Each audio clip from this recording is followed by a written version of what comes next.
पाकिस्तान कश्मीर के मुद्दे पर भारत के खिलाफ जहर उगलने के लिए पहले ही तुर्की को फंसा चुका है, लेकिन अब पाकिस्तान तुर्की को पीओके में भी घुसाना चाहता है।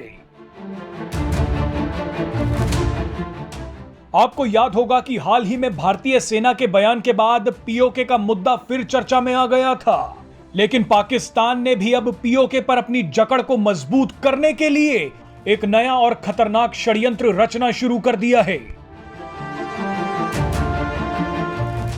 पाकिस्तान के प्रधानमंत्री शहबाज शरीफ ने तुर्की को पीओके में बन रहे चाइना पाकिस्तान इकोनॉमिक कॉरिडोर में शामिल होने का न्योता दे दिया है। भारत के तमाम विरोध को नजरअंदाज करते हुए कर्ज में डूबे पाकिस्तान ने यह कूटनीतिक दांव खेला है। आपको बता दें कि चीन और पाकिस्तान का यह सीपैक प्रोजेक्ट पीओके से होकर ही गुजरता है। यह भारत का वही इलाका है जहां भारतीय सेना दोबारा कब्जा करने के लिए तैयार बैठी है। अब इसी पीओके में तुर्की को बुलाकर पाकिस्तान भारत को झटका देने की कोशिश कर रहा है। कई रिपोर्ट्स में दावा किया गया है कि पाकिस्तान सीपैक प्रोजेक्ट के बहाने पीओके में तुर्की की सेना को भी बुलाना चाहता है। आपको याद होगा कि कुछ समय पहले खबर आई थी कि तुर्की अपने भाड़े के लड़ाकों को कश्मीर में भेजकर हिंसा फैलाने की कोशिश कर रहा था। तुर्की के इन लड़ाकों का सैन्य संगठन सादात कहलाता है। आपको बता दें कि सादात भाड़े के विद्रोहियों का एक समूह है जो तुर्की, सीरिया, लीबिया समेत कई देशों में जिहादियों को प्रशिक्षण देने का काम करता है। इस संगठन में बड़ी संख्या में तुर्की की सेना के रिटायर्ड फौजी भी शामिल हैं। सादात मुस्लिम देशों के हजारों लड़ाकों को मिलाकर एक इस्लामिक सेना बनाने की कोशिश में जुटा है। अब पाकिस्तान पीओके में सादात को एक्टिव करना चाहता है।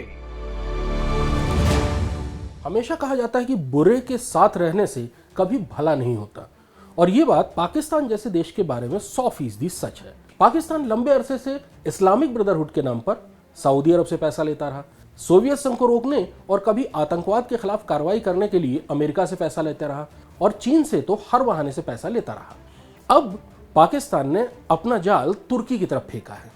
दरअसल पाकिस्तान ने तुर्की को इस्लामिक दुनिया का खलीफा बनाने का फैसला किया है, और इसके लिए वो समय समय पर तुर्की से कुछ न कुछ ऐंठने की कोशिश करता रहता है।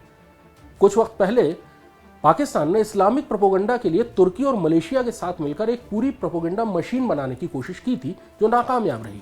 बल्कि पाकिस्तान के साथ रहने पर तुर्की भी फाइनेंशियल एक्शन टास्क फोर्स यानी FATF के निशाने पर आ गया। अब पाकिस्तान चाहता है कि पीओके से होकर जाने वाले चाइना पाकिस्तान इकोनॉमिक कॉरिडोर में तुर्की की भी भागीदारी हो, यानी तुर्की के सैनिक भी पीओके में आ जाए। दरअसल चाइना पाकिस्तान इकोनॉमिक कॉरिडोर के नाम पर चीन से लंबे अरसे से पाकिस्तान पैसे लेता रहा, लेकिन चाइना पाकिस्तान इकोनॉमिक कॉरिडोर यानी सीपैक की प्रगति और उसकी सुरक्षा दोनों को ही लेकर चीन पाकिस्तान से नाराज है। पाकिस्तान को पीओके पर भारत के कब्जे की कोशिश का डर बहुत बुरी तरह सता रहा है।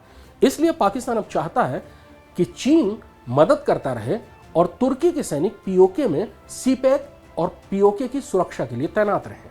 इसलिए चाइना पाकिस्तान इकोनॉमिक कॉरिडोर में चीन और पाकिस्तान के साथ अब पाकिस्तान चाहता है कि तुर्की भी उसकी मदद के लिए सैनिक भेजे, ताकि पीओके की सुरक्षा सुनिश्चित हो सके। हालांकि FATF की नाराजगी झेल रहे तुर्की ने अभी तक पाकिस्तान के इस प्रस्ताव का कोई जवाब नहीं दिया है।